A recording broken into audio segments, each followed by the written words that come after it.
সম্মানিত দর্শক আসসালামু আলাইকুম। আশা করি আল্লাহ তাআলার অশেষ রহমতে সকলে খুব ভালো আছেন। গতকালকের ভিডিওতে আমি আপনাদেরকে জানিয়েছিলাম যে ধান কাটা ও মাড়াই নিয়ে প্রচণ্ড ব্যস্ততম দিন কাটছে। যার ফলে ঠিকমতো ভিডিও তৈরি করতে পারছি না কিংবা ভিডিওগুলো তৈরি করার পেছনে ঠিকমতো সময় দিতে পারছি না। গতকালকে এনে রাখা কিছুটা ধান সকালবেলাতে মাড়াই করা হয়েছে। আর সেই ধানগুলো মাড়াই করে আবারও নতুন করে ধান কাটতে গিয়েছিলাম।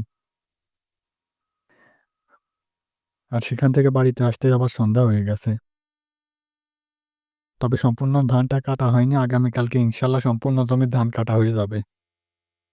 তবে সমস্যা হলো আগামীকাল থেকে আমার কলেজে ইন-কোর্স পরীক্ষা শুরু হয়ে যাবে এবং পরীক্ষাটা শেষ করতে ১ সপ্তাহ সময় লাগবে। যার ফলে আগামীকাল থেকে আমি আর ধান কাটতে যেতে পারব না। তবে এতে কোনো সমস্যা নেই, আমার পরিবর্তে আমার আব্বু যাবে।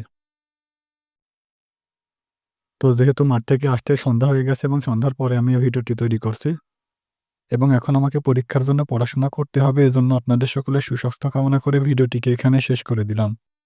সকলেই খুব ভালো থাকবেন, সুস্থ থাকবেন। আসসালামু আলাইকুম।